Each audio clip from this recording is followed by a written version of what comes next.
안경을 좀 쓰겠습니다. 네, 안 보여가지고. 죄송합니다. 저도 쓰기 싫은데. 연세가 많으니까 안 보이대. 아유, 아유 무슨 말씀을 또. 네, 사실은 고민을 좀 했거든요. 오늘 간증을 위주로 할지 아니면 이 말씀을 조금 제가 지금까지 묵상하고 했던 말씀을 좀 나눌지 고민을 좀 했는데요. 제가 지난주에 말씀을 드리긴 좀 그렇지만 개인적으로 주님께서 엄청나게 또 새로운 일을 행하고 계십니다. 그래서 어디에 연수도 갔다 왔고요. 이번 주죠. 지난주에 그래서 상당히 지금 정신이 없습니다. 정신이 없고요. 그런 중에 또 정말 우연히 어떤 분이 저랑 만나게 해주셨고, 그리고 그분이 잘하면 이쪽으로 오실 수도 있는 저보다 한 살 많으신데 신앙으로는 아주 두텁더라고요.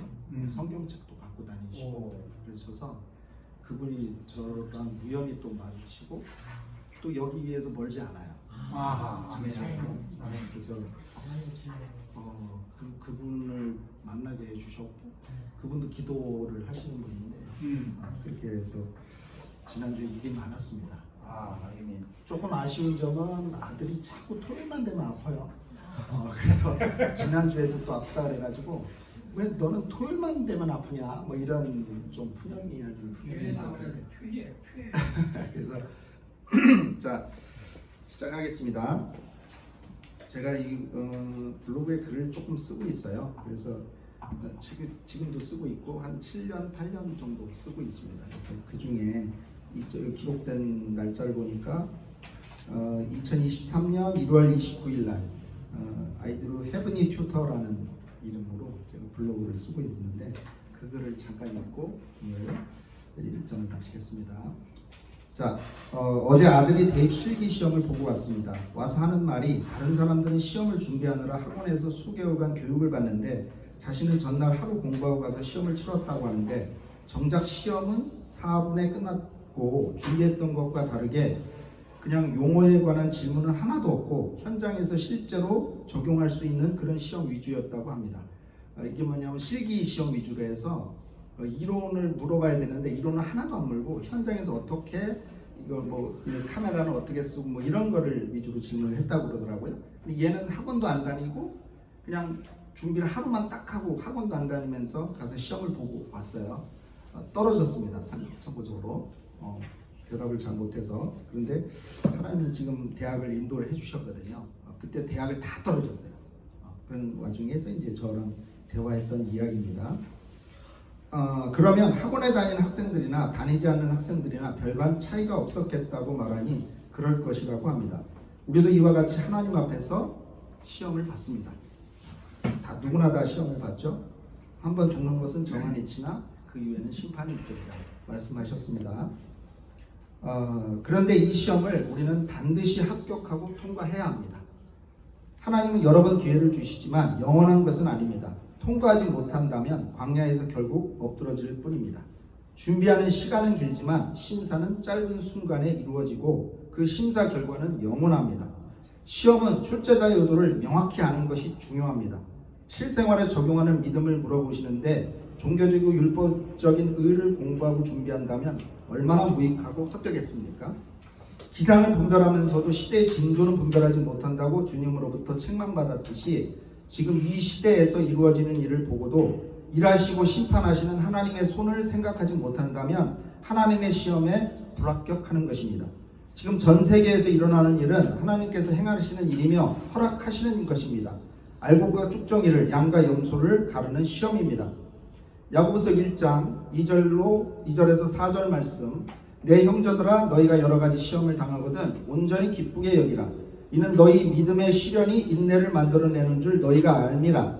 인내를 온전히 이루라. 이는 너희로 온전하고 구비하여 조금도 부족함이 없게 하려 함이라. 성도라면 반드시 시험을 당하게 되어 있습니다. 시험은 두 가지입니다. 고난과 유혹입니다. 유혹은 템프테이션이라고 합니다. 위에 말씀하시는 시험은 고난으로 보여집니다. 그러면 고난의 시험을 당할 때 우리의 자세와 준비는 무엇일까요? 먼저 기뻐하는 것입니다. 사실 여기서 벌써 많은 사람들이 통과하지 못합니다. 레위기 26장 40절에서 41절 말씀으로 그들이 나를 거스른 잘못으로 자기의 죄악과 그들의 조상의 죄악을 자복하고 또 그들이 내게 대항함으로 나도 그들에게 대항하여 내가 그들을 그들의 원수들의 땅으로 끌어갔음을 깨닫고 그 할례 받지 아니한 그들의 마음이 낮아져서 그들의 죄악의 형벌을 기쁘게 받으면 내가 야곱과 맺은 내 언약과 이삭과 맺은 내 언약을 기억하며 아브라함과 맺은 내 언약을 기억하고 그 땅을 기억하리라. 히브리서 12장 8절에서 10절 말씀 징계는 다 받는 것이거늘 너에게 없으면 사생자요 참 아들이 아니니라. 또 우리 육체의 아버지가 우리를 징계하여도 공경하였거든 하물며 모든 영의 아버지께 더욱 복종하여 살려 하지 않겠느냐. 저희는 잠시 자기의 뜻대로 우리를 징계하였거니와 오직 하나님은 우리의 유익을 위하여 그의 거룩하심에 참여케 하시느니라. 로마서 1장 24절 그래서 하나님께서는 사람들이 원하는 대로 죄악된 행동을 하도록 내버려 두셨습니다. 사람들은 이제 가지각색의 더러운 죄를 지어 자기들끼리 부끄러운 짓을 행하여 몸을 더럽혔습니다. 자, 징계라는 단어는 고난 시험이라는 단어로 생각해 볼 수 있을 것입니다. 우리가 이렇게 시험 당할 때 기뻐할 수 있어야 하는 이유는 이 시험이 없으면 사생자요 하나님의 참 아들이 아니요 버림받은 자라는 명백한 증거가 되기 때문입니다. 그러므로 시험 당할 때에 하나님의 자녀가 된 것이므로 먼저 기뻐하는 것이 마땅합니다. 요한복음 15장 18절에서 19절 세상이 너희를 미워하면 너희보다 먼저 나를 미워한 줄을 알라. 너희가 세상에 속하였으면 세상이 자기의 것을 사랑할 것이나 너희는 세상에 속한 자가 아니요 도리어 내가 너희를 세상에서 택하였기 때문에 세상이 너희를 미워하느니라. 저는 세상에서 육신대로 살 때도 세상이 저를 미워하였는데 예수님을 인격적으로 만나고 나니 더욱 저를 미워합니다. 가는 곳마다 멸시, 조롱, 박해, 미움 넘치도록 받았습니다. 이때 위의 말씀으로 기뻐하였습니다. 내가 세상에 있지만 세상에 속한 자가 아니요 내 안에 오직 예수님이 사신다는 증거로 받았기 때문에 시험 중에 기뻐할 수 있게 되었던 것입니다. 두 번째 준비할 것은 인내입니다. 인내로 우리는 우리의 영혼을 건지게 되는 것입니다. 우리의 믿음은 인내로 그 결실을 보게 되는 줄 깨달아야 합니다. 영생은 믿음으로 오래 참아 그 약속들을 기업으로 받는 것을 의미합니다. 그런데 이 인내라는 성령의 열매는 반드시 믿음의 시련을 견디어내야만 맺혀지는 것임을 알아야 합니다. 누가복음 21장 19절 너희의 인내로 너희 영혼을 얻으리라. 야고보서 5장 7절에서 11절 그러므로 형제들아 주께서 강림하시기까지 길이 참으라. 보라 농부가 땅에서 나는 귀한 열매를 바라고 길이 참아 이른 비와 늦은 비를 기다리나니 너희도 길이 참고 마음을 굳건하게 하라.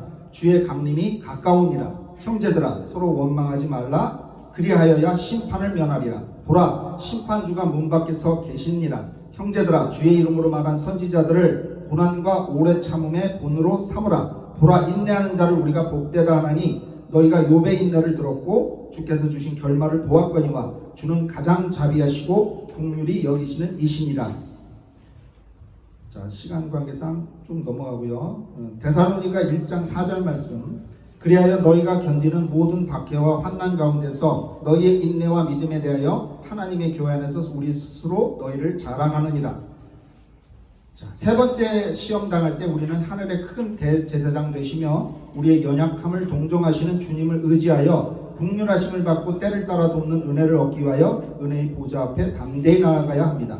시험 당할 때 주님의 이름을 부르십시오. 반드시 응답하시고 사망의 음침한 골짜기에서 강한 오른손으로 우리를 들어 올리십니다. 자, 시편 120장 1절 말씀 내가 환난 중에 여호와께 부르짖었더니 내게 응답하셨도다. 고난당할 때는 기도 외에는 방법이 없습니다. 기도해야 합니다. 하나님은 우리에게 감당하지 못할 시험을 주신 바가 없습니다. 시험 당할 즈음에 또한 피할 길을 내사 능히 감당하게 하십니다. 모든 환난과 고난 가운데 나를 건지신 주님을 찬양하게 됩니다.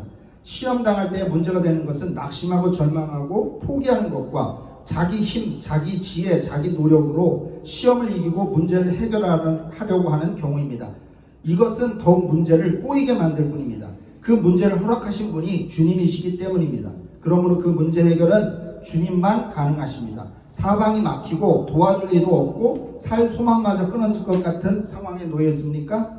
저는 7년, 8년째 이런 체험을 했습니다.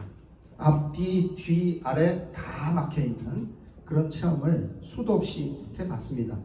그때마다 항상 피할 길을 주셨어요. 정말 기적적으로 지금까지 살아왔습니다. 말도 못합니다. 제가 증언할 수 있습니다. 예. 가는 온갖 곳에서 듣지 말아야 될 소리를 맨날 들었고요. 재정적으로도 항상 공격을 받았고요. 집이나 가정이나 직장이나 제가 4년째 살림을 제가 하고 있습니다. 밥을 제가 짓고 있고요. 그건 뭐 상관없는데 아무튼 그래서 많은 어려움 속에 있었는데 어려움 속에서 은혜가 넘칩니다. 아멘. 지금까지 여기까지 인도해 주신 주님을 요즘은 날마다 찬송하고 있습니다. 감사드리고요. 자, 그렇게 사방이 막히고 도와줄 이도 없고 살 소망마저 끊어진 것 같은 상황에 놓여 있다면 겸손히 주님 앞에 나가 무릎 꿇고 회개하시고 간구할 때만 그 시험을 이기고 통과하실 수 있습니다. 주님의 도움으로 시험을 참고 이긴 자들은 복이 있습니다. 그러한 자들만이 주께서 약속하신 생명의 멸관을 얻을 것이기 때문입니다. 자, 그래서 야고보서 1장 11절 말씀 읽어보겠습니다. 시험을 참는 자는 복이 있나니 이는 시련을 견뎌낸 자가 주께서 자기를 사랑하는 자들에게 약속하신 생명의 멸관을 얻을 것이기 때문이라. 이제 여러분에게 가장 중요한 최종 시험이 있다는 사실을 잊지 말아야 합니다. 여러분 인생 전체에 대한 시험 평가입니다. 성경은 이를 결산의 날이라고 부릅니다. 모든 것이 밝히 드러날 것입니다. 히브리서 4장 13절 지으신 것이 하나도 그 앞에 나타나지 않음이 없고 우리의 결산을 받으실 이의 눈앞에 만물이 벌거벗은 것 같이 드러나느니라. 여러분들이 세상에서 시험을 보고 면접관에 섰을 때도 두려운데 만왕의 왕 앞에 서서 시험을 본다고 상상해 보십시오. 얼마나 두렵겠습니까? 더군다나 이 시험은 딱 한 번뿐입니다. 사람이라면 누구나 예 없이 다 반드시 서야 하는 내 인생에 대한 최종 심사하는 자리가 됩니다. 그 결과는 엄청납니다. 한 사람은 영생으로, 한 사람은 영벌로 들어갑니다. 이때 심사위원은 딱 한 분이신데 바로 예수 그리스도이십니다. 그분은 심판주로 여러분 눈앞 보좌에 앉아 계실 것입니다. 그 권위와 위엄 앞에 제대로 서 있을 육체가 없을 것입니다. 이제 모든 사실을 직고하게 됩니다. 무슨 무익한 말을 하였건 심판받게 됩니다. 이때 믿지 아니하는 자들은 인생 전체의 모든 죄가 그대로 드러날 것입니다. 변호사도 없습니다. 땅을 치며 후회하고 한 번만 더 기회를 달라고 소리치고 악을 쓰고 울어봐도 소용없습니다. 이미 결산의 때이기 때문입니다. 믿고 회개하고 순종하며 주님 뜻을 따라간 자들은 그들의 그 죄값을 치는 강력한 증거를 가진 변호사가 있기에 기쁨과 환희 가운데 승리의 노래를 부를 것입니다. 누군가에겐 말할 수 없는 기쁨의 영광의 날이요 누군가에겐 가장 참혹한 절망과 절규의 날이 될 것입니다. 자, 우리는 무엇을 결산받아야 합니까? 주님이 당신에 맡겨준 모든 것입니다. 주변에 구원받지 못한 가족들, 맡겨진 이웃들에게 복음을 들고 사랑으로 겸손히 전하였는지, 내게 주어진 시간에 얼마나 주님과 교제했는지, 당신의 허락해 주신 재물을 하나님 나라에 사용했는지, 당신에게 주신 달란트를 어떻게 쓰였는지, 사랑과 믿음과 인내로 하나님의 영광을 드러냈는지, 세상의 것들을 사랑하며 헛되고 무익하게 인생을 낭비했는지 그날 반드시 결산받게 됩니다. 행한 대로 갚으시는 것이 하나님의 공입니다. 이웃에게 악하게 대한 자는 자신에게 행한 것입니다. 용서하지 못한다면 하나님은 그날 당신을 결코 용서하지 않으십니다. 이웃을 긍휼히 여기지 않았다면 당신은 긍휼 없는 심판을 받습니다. 만일 당신이 이웃을 다 용서하고 사랑으로 섬기고 복음을 전하고 고난을 받았다면 당신의 상급은 심히 클 것입니다. 이 최종 심사에 대비하는 것이 지혜입니다. 믿음으로 행하지 않는 말과 행동은 다 죄입니다. 사랑으로 섬기지 않는 건 다 죄입니다. 예수님의 영광을 드러내지 않는 것 죄입니다. 하나님의 뜻대로 행하지 않은 모든 것이 죄악입니다. 요한일서 5장 4절 무릇 하나님께로부터 난 자마다 세상을 이기느니라. 세상을 이기는 승리는 이것이니 우리의 믿음이니라. 결론입니다.